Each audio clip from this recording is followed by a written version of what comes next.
Сегодняшнее видео посвящается всем тем, кто хочет научиться, как давать правильно обратную связь своим сотрудникам.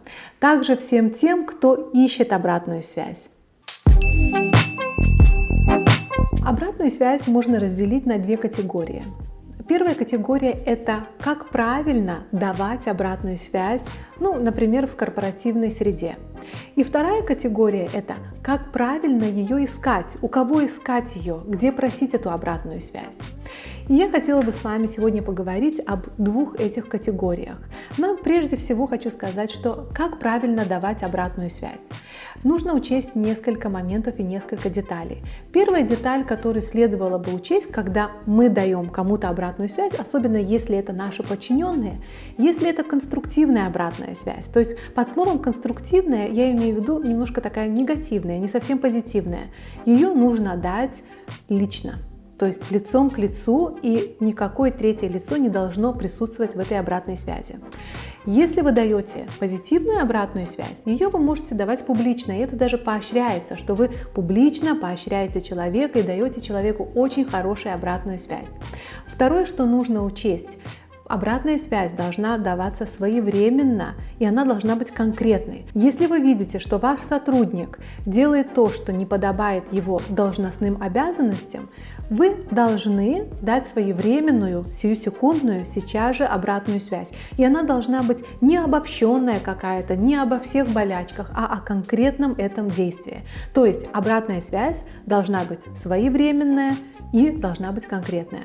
Третий момент, который следует учитывать, когда вы даете обратную связь, это не сдерживайте себя. Если вы чувствуете, что человек делает что-то неправильно, например, ваш сотрудник, и вы думаете, интересно, мне дать обратную связь или не дать, и старайтесь как-то себя сдерживать, чтобы не выглядеть негативным. Обычно это бывает тогда, когда вы хотите дать конструктивную обратную связь. Я вам рекомендую не сдерживаться. Почему? Потому что если вы будете держать вот это все в себе, во-первых, это будет как снежный ком, все нахлынет, то есть за этим пойдут еще другие какие-то моменты. Второй момент – это тот, что вы лишите сотрудника возможности узнать, что он что-то делает неправильно, и он не сможет просто-напросто исправить свою деятельность. И третье – это все равно в долгосрочной перспективе может дать очень негативный результат. Вот это тоже важно учесть. Четвертая вещь, которая очень важна для обратной связи, это старайтесь не маскировать вот этой конструктивной, негативной обратной связи под красивую обвертку.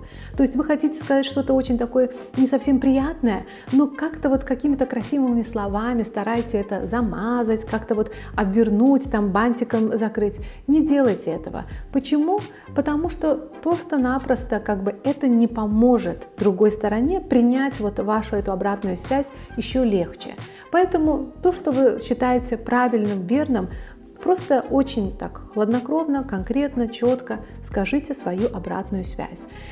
И последний момент, который следует учесть именно когда вы даете обратную связь, это дайте возможность сотруднику выговориться. Пусть сотрудник тоже скажет свое мнение по поводу этого. То есть вы дали обратную связь, о которой, кстати, вас не просили, и сотрудник может быть здесь не очень доволен этой обратной связью. Дайте возможность сотруднику просто выговориться, сказать свое мнение, что он думает по этому поводу. Теперь, дорогие друзья, давайте посмотрим, как правильно искать эту обратную связь. Предположим, вы работаете на какой-то работе, вы провели какую-то презентацию, может быть, выступили публично, окончили какой-то проект, и вы хотите, чтобы ваши коллеги или ваш менеджер дал вам обратную связь. Вы ищете обратную связь. Как правильно искать эту обратную связь?